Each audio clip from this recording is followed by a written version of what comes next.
Three Jokers. How many Jokers does it take to ruin Batman's week? DC still refuses to give a clean answer, and the whole debate feels like Gotham's ultimate group chat gone wrong. 1? 3? Infinite clowns? Every time the dust settles, someone drops a new theory and the chaos starts over. The spark hits in Justice League Volume 2, number 50, when Batman sits on Metron's Mobius chair and asks for the Joker's real name. The chair basically replies, "There are three," which is the comic book equivalent of leaving a cliffhanger voicemail. Jeff Johns picks up the thread in 2020's Batman 3 Jokers, a Black Label miniseries that splits the legend into three archetypes: the criminal from the Golden Age, the clown from the Silver Age, and the comedian from modern times.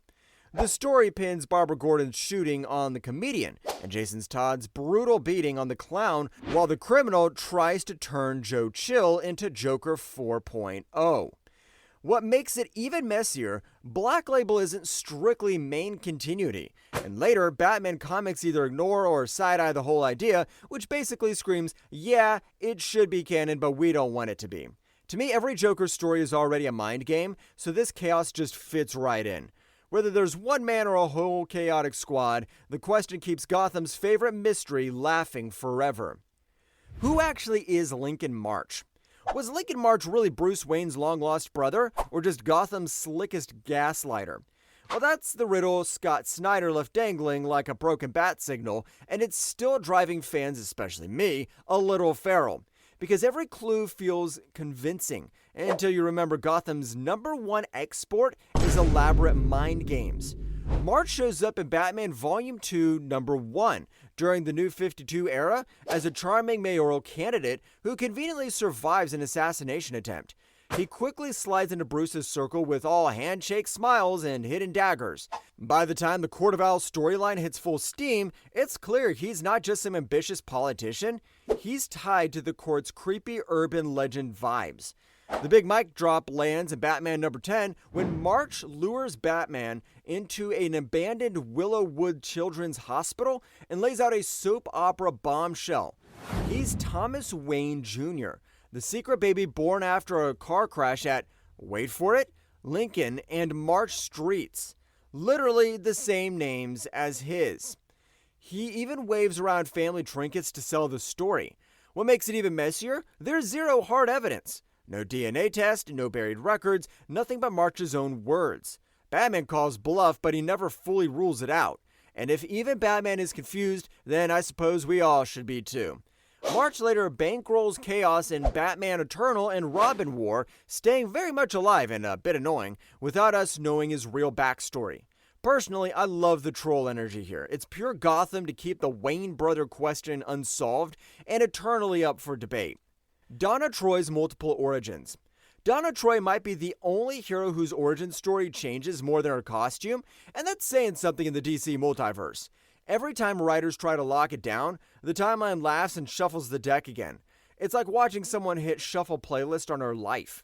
She first shows up as Wonder Girl in The Brave and the Bold number 60 back in 1965, but no one bothers to explain how she's connected to Diana the Wonder Woman. By Teen Titans number 22, we finally get a name, Donna Troy, and a rescue story that she was a baby saved from a fire raised on Paradise Island. Sounds neat until Crisis on Infinite Earths and the 1987 Wonder Woman reboot wiped that slate clean. Then the late 80s swing into the Titan seeds, retcon in New Titans number 50 and 54, giving her cosmic parents instead. What makes it even wilder is the 90s bring Dark Angel, who kidnaps Donna and forces her through endless rewritten lives, which to me basically screams trauma speedruns. Meanwhile, Phil Jimenez's return of Donna Troy in 2005 goes multiversal, saying she's a composite of every alternate Donna that ever existed. So many origins, so many questions. It's like she's the DC Universe's glitch, which is chaotic just as I like it. Even the New 52 Rebirth tweaks can't settle it. After decades, fans are still debating which version, if any, is the real one, and I guess that endless mystery is exactly the point. But what do you think? Which origin is the real one? Who is the skeleton? Who in Gotham hates Bruce Wayne enough to cosplay every major villain just to ruin his credit score? Well, that's the unanswered riddle beyond Skullduggery's skeleton, a one-shot menace who showed up in Batman Gotham City Secret Files and Origins #1 back in 2000 and never came back. The skeleton wasn't another random costumed crook. This guy had surgical tricks and transformation gear that let him slip into perfect Joker, Riddler, and Mr. Freeze disguises. Each heist felt personal, like someone rifling through Bruce's yearbook and circling names in red pen. He even bragged about being close to Bruce for years, then promised a dramatic unmasking and a very permanent goodbye.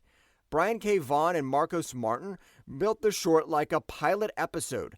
Vaughan later admitted in a Reddit AMA that he and Martin had a whole year-long arc ready, complete with the skeleton's true identity and what he called an obscenely juvenile punchline. But Vaughan left the Bat books, the editorial winds shifted, and as you might have guessed, that reveal evaporated. The story was reprinted in Batman False Faces, which only reminded readers how unsolved it is. 2 decades later, fans still dissect every panel for hidden hints. Some even freeze-frame the word balloons like it's a Zapruder film. This is honestly kind of frustrating that the most immediate vendetta in Gotham is still waiting for its final page. Tanya Spears' disappearance. Where on Earth, or anywhere else, did Tanya Spears go? DC basically introduced a genius power girl, set up her big future, and then let her vanish like a tab left open on your browser.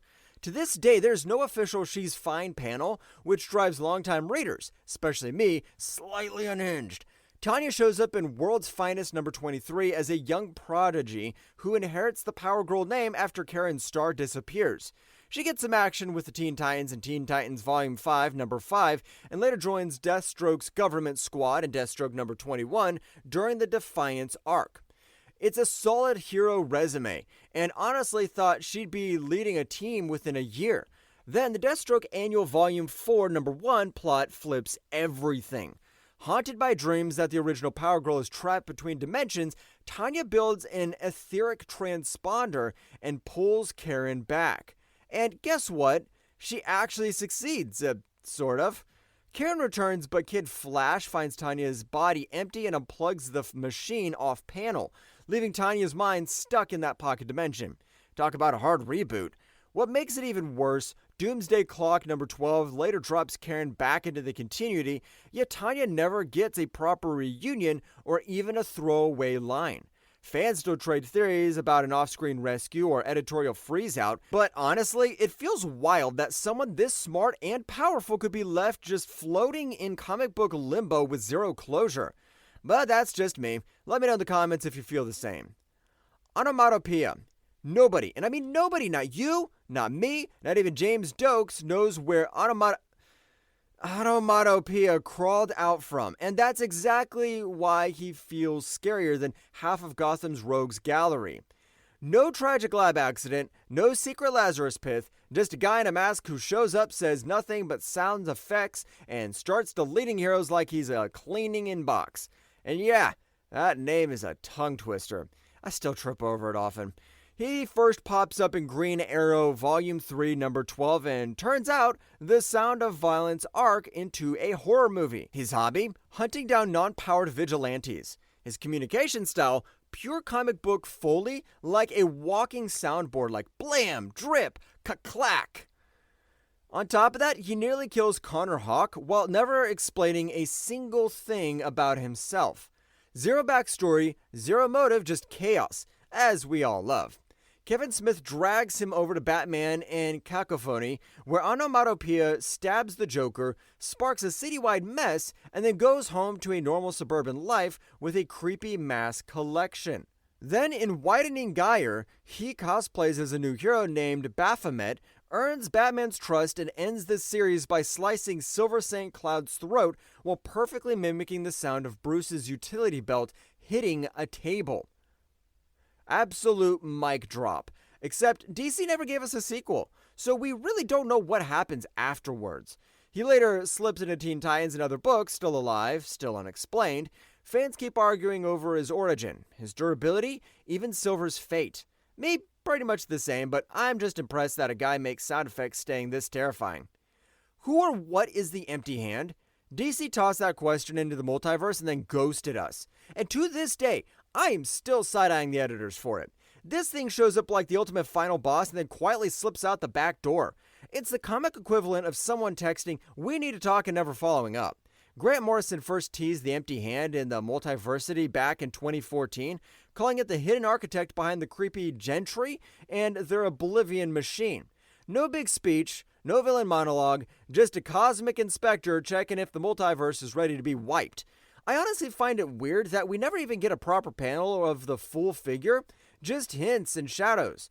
Fast forward to Justice League Incarnate number 4, and suddenly the empty hand is described as an actual hand of the Great Darkness, which is wild. On top of that, this issue treats it like the scariest thing since Anti-Life itself, and then silence. No clear defeat, no origin story, not even a cameo tweet. Some fans argue it got folded back into the Great Darkness, others say it's just sitting out future events like it's on vacation. Personally, this is pretty frustrating for sure, but DC leaving this cosmic cliffhanger hanging is just okay. I guess it just keeps the multiverse feeling unpredictable. Though, of course, something as important as this deserves clarity, so if DC could just make everything clear, that'd be good. What did Malvolio want? Some Green Lantern stories wrap up with cosmic speeches and glowing rings.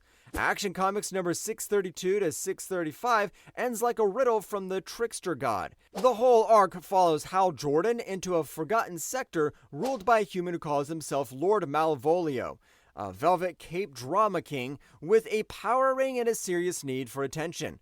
No, seriously, if this guy was living in 2025, he'd be next to Johnny Somali. Hal lands, they trade punches, and in issue number 634, Malvolio straight up vaporizes Hal's ring with a yellow energy blast. For a minute, our hero is stranded and barefoot in space. Hal then cobbles together a makeshift arrow, apparently kills Malvolio, and slides the villain's own ring onto his finger. Victory music, right? Except the final pages pulls a massive gotcha.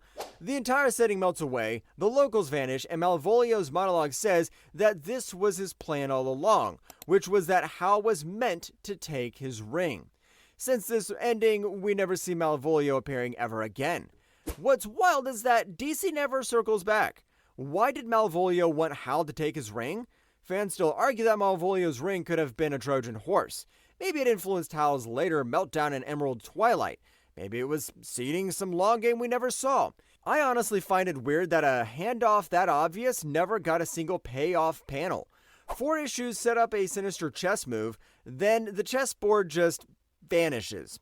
Decades later, Malvolio's ring still feels like an unclaimed check waiting to clear. Pandora's death. Pandora's death is DC's ultimate question mark that was dropped in DC Universe Rebirth number 1, and DC never came back to sweep it up. 1 second she's monologuing about the hidden villain behind the New 52 timeline. The next, she's vaporized by a flash of blue energy. No body, no fingerprints, just cosmic blue murder. It's the kind of cliffhanger that makes you double check the next page to be sure the printer didn't skip. Pandora had been everywhere through the New 52 era. Trinity War, her own Trinity of Sin series, even the Forever Evil Blight crossover. So killing her in a single splash page was already wild. The art clearly mirrors the scene where Dr. Manhattan erases Rorschach in Watchmen, which made fans instantly yell, "Yep, John Osterman did it." On top of that, Doomsday Clock later confirmed Manhattan was the godlike force who tweaked the timeline and basically birthed the New 52. But here's the catch. No comic ever shows Manhattan actually firing a shot. Rebirth keeps the killer off panel, and Doomsday Clock never flashes back to Pandora's death. It's kind of weird that DC, a company obsessed with giant crossovers, left that breadcrumb trail unfinished. I just feel like they could have explained it. It won't hurt them to do so. Some readers call it an editorial hit job on the New 52 mascot. Others swear it's a hidden clue for a future event. Until DC spells it out, Pandora's final second stays one of the multiverse's most frustrating cold cases. Mr. Mxyzptlk's fifth-dimensional imp. Some villains got defeated with gadgets or fists. Mr. Mxyzptlk used a fold after a solid game of Wordle. And no, I am not making that up. Back at Superman number 30, the fifth-dimensional imp came with a single cheat code. Make him say or spell his own name backwards, Clipsilim, if you're brave, and he'd poof back home for 90 days. Simple, elegant, and way easier than heat visioning a meteor. For decades, that was the running gag, with Superman outsmarting him issue after issue. Then the comics decides chaos should actually mean chaos. Post-crisis stories toss the rulebook into the Phantom Zone. Alan Moore's Whatever Happened to the Man of Tomorrow painted Mxyzptlk as less prankster and more nightmare.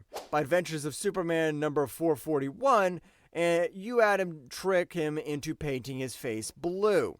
Jump to 2000's Emperor Joker arc, and suddenly Mxyzptlk's power could be borrowed, stolen, or maybe Venmo'd, which changes the stakes completely. New 52 and Rebirth runs piled on fresh terms of service from Action Comics number 15 and number 18 to Superman number 19, each time rewriting how or if he can be sent packing.